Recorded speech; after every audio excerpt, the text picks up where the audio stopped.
Hello everyone, and for the very first time, let me welcome you on my channel. Oh, and don't you worry, this little fella didn't manage to bring the plane down. This journey led me from Berlin to Zurich, and continuing from there to Tenerife South, which is one of the two airports of the Canary Island by the same name. And on this trip I did two things for the very first time. One thing I was really looking forward to, and the other thing out of necessity. Okay, right into Terminal 1 of the BER airport. It's been in use since the end of 2021, and I think most people have arranged themselves with a new facility. This of course will never, at least in the eyes of most people, especially Berlin people, justify the horrendous cost overruns and the eternity it takes for the airport to be built. Yes, there used to be a few hiccups now and then, but at the end of the day, it's a pretty looking and well-functioning airport, all things considered. One thing that is true, however, is that this mainly goes for Terminal 1. Terminal 2, however, has not been that well received. That is for a lot of reasons. It doesn't look that good, both from the outside and from the inside. The shopping opportunities are leaving a lot to be desired. The terminal itself feels a little cramped. Plus, there's only bus gates. You won't find a single jet bridge here. Right now, only low-cost carriers fly from there, so there might be a lot of passengers who don't care about those things, but I do, which is why I've been trying to avoid Terminal 2. But back to Terminal 1. One of the things I've never done so far is spending time in an airline lounge, so here we go. Please mind that you don't have to go around the corner, which is what I did. The entrance door is right here. One of the first things you come across is this literature shelf, plus a few clocks that show different local times right above. The first room offers a lot of seating opportunities, plus a decent selection of cold, hot, non-alcoholic and alcoholic beverages. If you turn right, there's a dedicated and really nicely decorated reading area. I personally love all those wooden elements. If you go straight and then turn right, you'll get to this very cozy corner with lots of awesome furniture and a very nice view on the airfield. If you turn left instead, you'll get to the dining area. The first thing awaiting you is this buffet with mostly sweets and desserts and some of the warm dishes. We've got Oktoberfest season now, which is why liver cheese, dumplings, potato salad, and potato soup were offered. They've also had two sweet desserts, a salad bar, and an even bigger beverage section. I chose one of those stuffed cheese pretzels with dumplings and a mushroom sauce. The mushroom sauce was so good I poured it into a separate bowl, sort of as a soup. And for my beverage, I went with a non-alcoholic Hefeweizen. The pretzel was stuffed with sauerkraut and had mayonnaise dripped on top. It was weird. Also, the dumplings were really flavorless, so I was really happy to find out the potato soup and this apple crumb cake dessert were damn good. At the end, I splashed myself a sip of okay whiskey. Eventually, it was time for me to make my way to the gate area Alpha. From the lounge, that took me about 4 to 5 minutes. It turned out the flight was delayed for about 25 minutes, and that for a very good reason. As business class passenger, I of course had priority boarding, so I was among the first who was able to take a look at this beautiful Embraer E2 jet by Helvetic Airways.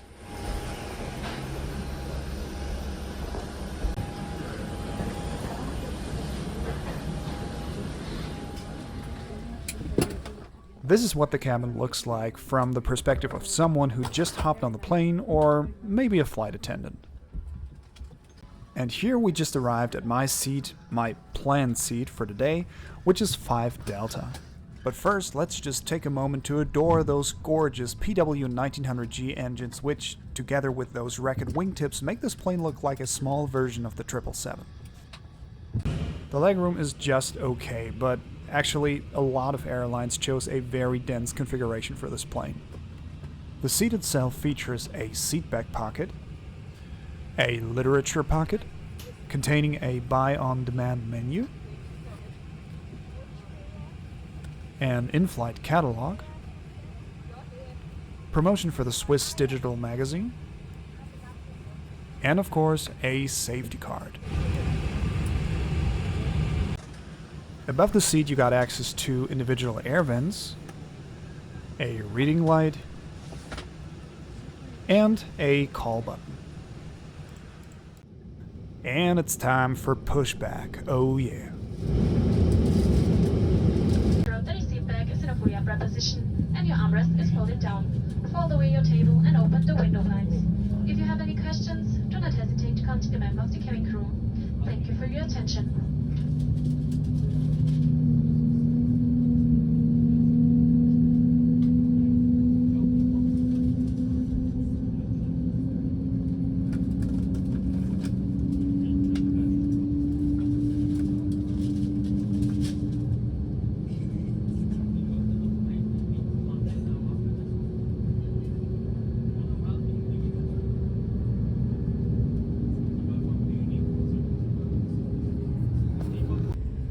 I was very curious when we passed by all those Lufthansa planes that are parked at the BER.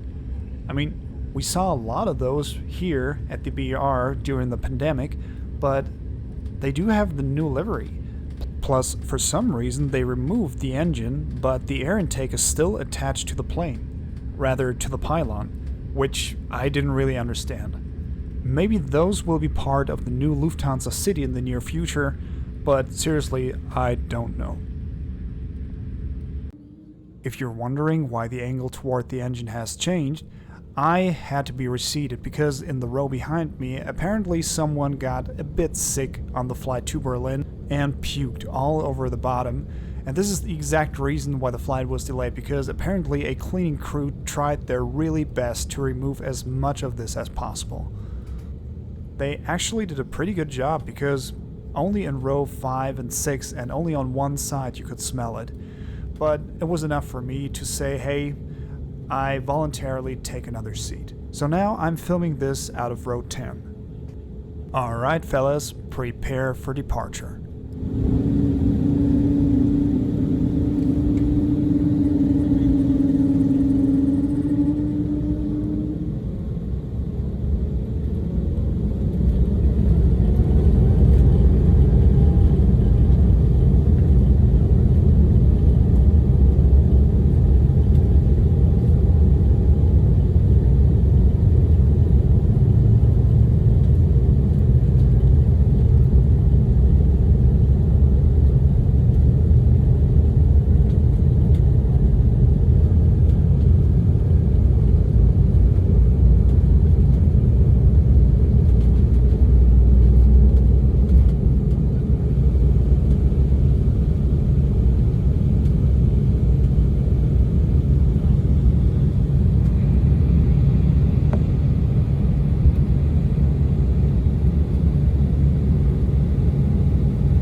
Shortly after takeoff, a cold meal was provided. It included a pretzel roll alongside a piece of butter, some red beet flavored and awkward tasting dairy product, and 2 really well tasting Swiss cheeses. And also one of those really nice apple crumb cake desserts that I've already tried in the lounge before. And of course, as it's always the case on Swiss or, in this case, Helvetic Airways flights, you'll receive a Swiss branded piece of chocolate. Love that. A short conclusion for this short flight. I always love to fly aboard Embraer E-Jets, aboard the E2 and the E1 family alike. The food was generally good, only this main dish wasn't really my thing. The crew was very professional, friendly, and even chatty this time, which I found very amusing. And they also managed the unfortunate event on the flight before very, very good. So all I can say is, Helvetic never let me down so far, and I would surely not hesitate to fly them again. And so here we are at Zurich Airport, ready for an overnight adventure.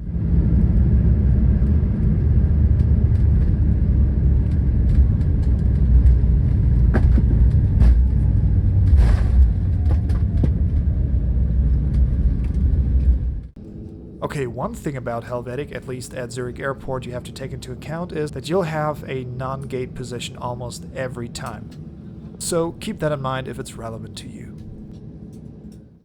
And would you look at that? A terminal at Zurich Airport almost entirely empty and quiet. Well, as it turned out, I wasn't quite the only one who had plans for spending his or her night at the airport. But the airport actually got us covered by providing those vending machines that offered an astounding variety of products. Really good job, Zurich Airport. That was great. This was the first time I did anything like that, so come with me on this short nightly tour.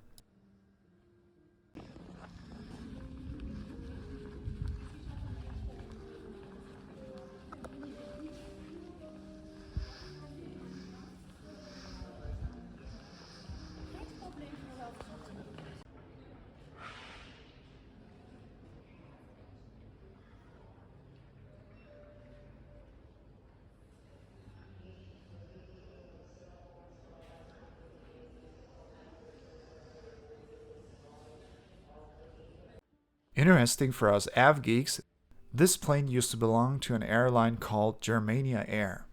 It was the Swiss subsidiary of Germania, and after the parental company went bankrupt, it held its own for a while before being rebranded to CH Air. After a short nap, I made my way to the gate area B1 to 10, which I've never seen before, and gotta say, this looks like an old school bus gate waiting area. Today, it seems to be more common to have individual waiting areas in front of each bus gate. And then the boarding began. For some reason, they didn't really care about boarding in at least two groups, maybe because the flight was kind of empty. And here we have today's bird, an A340-300. What a beauty. For some reason, they let us wait in the bus for about 10 or maybe 15 minutes. I do not really know why, especially because the flight was that empty, but it was what it was.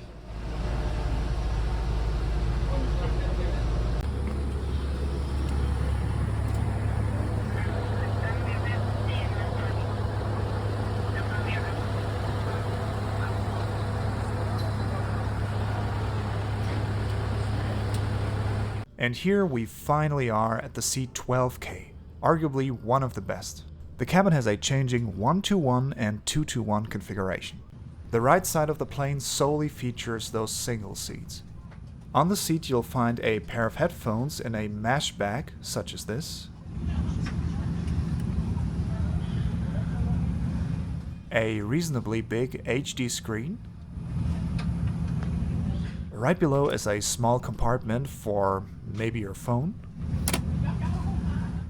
The console on this seat to your left features, of course, seat controls, a coat hook you can put your jacket on and hand it to the crew, a universal power outlet and a USB-A port, and a bottle holder with a fresh bottle of water. Also you have two reading lights, one big square in the corner and this small one right here. Right here you got your personal drawer that can actually hold quite a few number of items, such as hats, bigger electronic devices, or maybe a bag. And this button here allows you to pull out the tray table. What's nice about this one is that it can be moved slightly forward and backward while being folded out, so if you're slim enough, you can actually get out of your seat without removing everything from the table.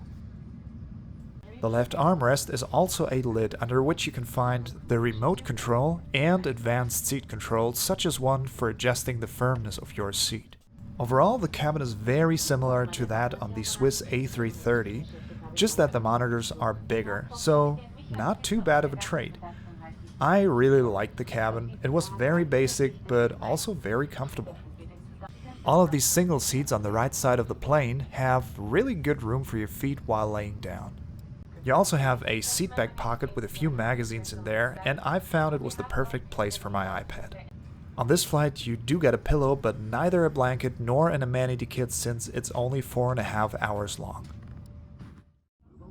Okie dokie, time for pushback once more. This might be the first time I've flown on a 4-engine aircraft, so for me that felt kind of special, gotta say. And anyone who's into aviation history knows that this plane has a few special traits. As an example, here you can see and hear 2 of the 4 CFM56 engines, which are mainly narrow-body engines. Or produces heat or smoke.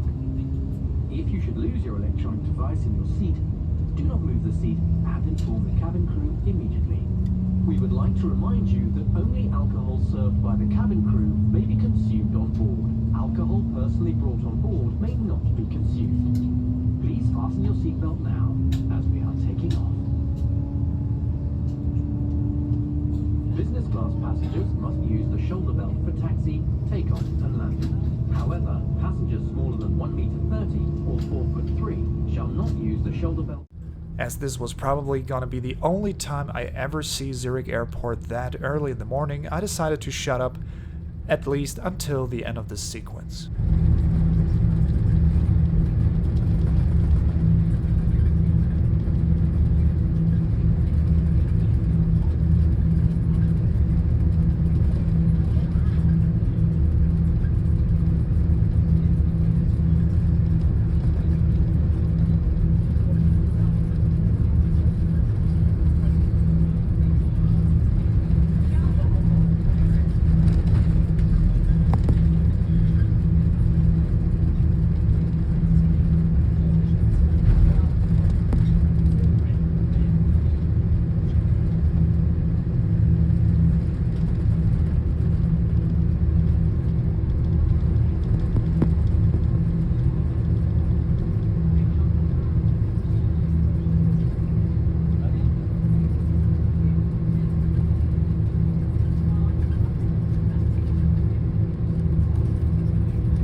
And ready for departure.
Only a blink after takeoff, a warm breakfast was provided, containing a warm slice of baguette plus a piece of butter, a berry muesli, a bowl of fruits, and an omelette in tomato sauce plus really fresh tasting spinach and a Swiss roastie.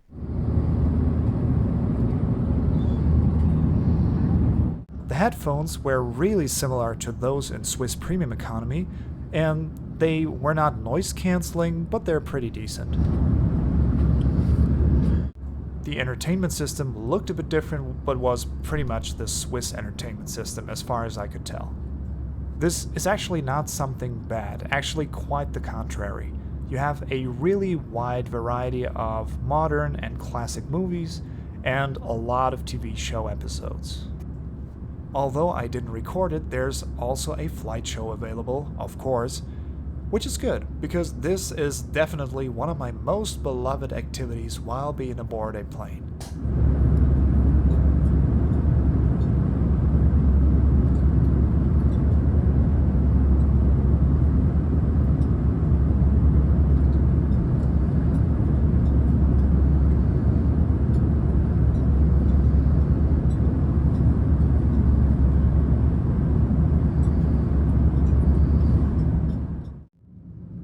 Good morning, everyone. I've had something between 2.5 hour and 3 hour nap, and that was really, really good.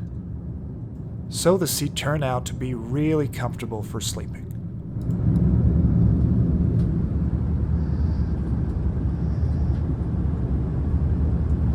What I found really interesting is that Edelweiss, in contrast to Lufthansa and Swiss, is providing a gingerbread at the end of each flight, while Lufthansa and Swiss opt for a piece of chocolate. Apparently, the flight attendants were in such a good mood that they gave me 3 of those. Thank you so much, that's perfect. It was only a few minutes before landing when we passed by Gran Canaria and the huge port of its capital Las Palmas. Now we're finally approaching Tenerife, and here you can see its most dominant landmark, the mountain or prior volcano Teide. The plane was supposed to come from the west, so the pilot had to fly a turn.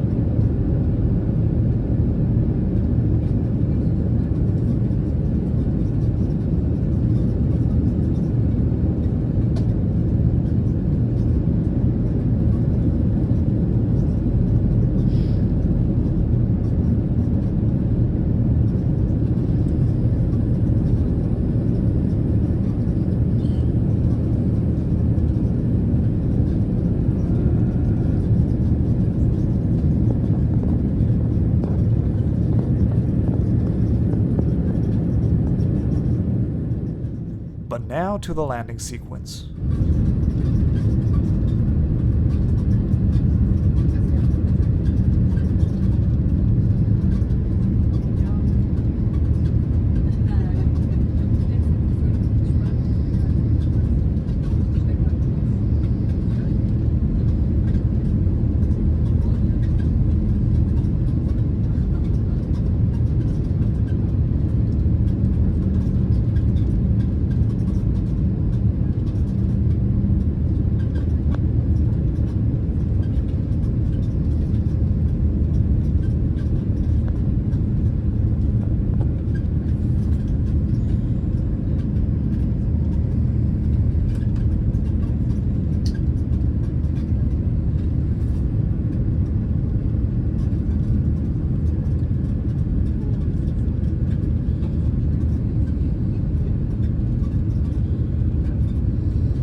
halten, bis wir unseren endgültigen Parkposition erreicht haben und das Anschlagzeichen ausgeschaltet ist.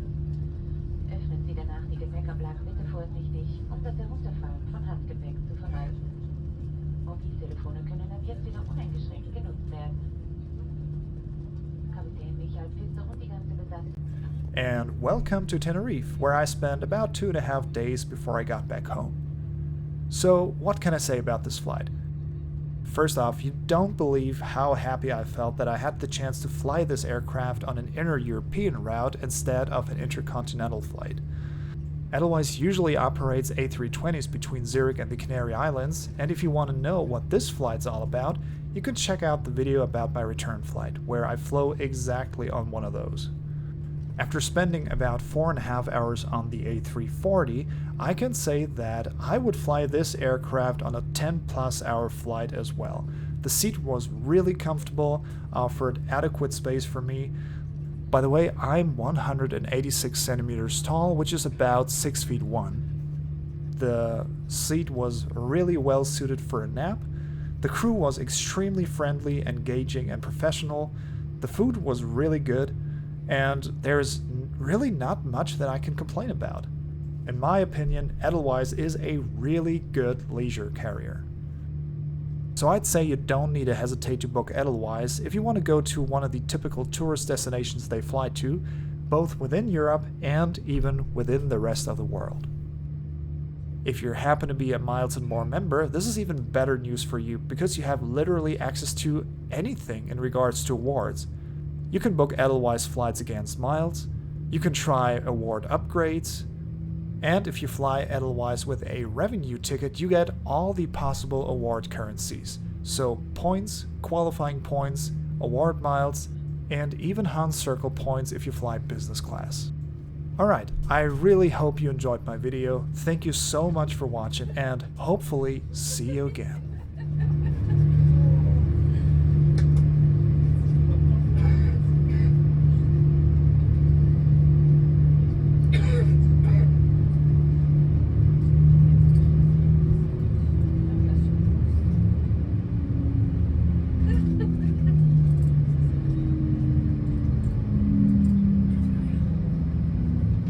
Cabin crew, Edelweiss selectors, these are.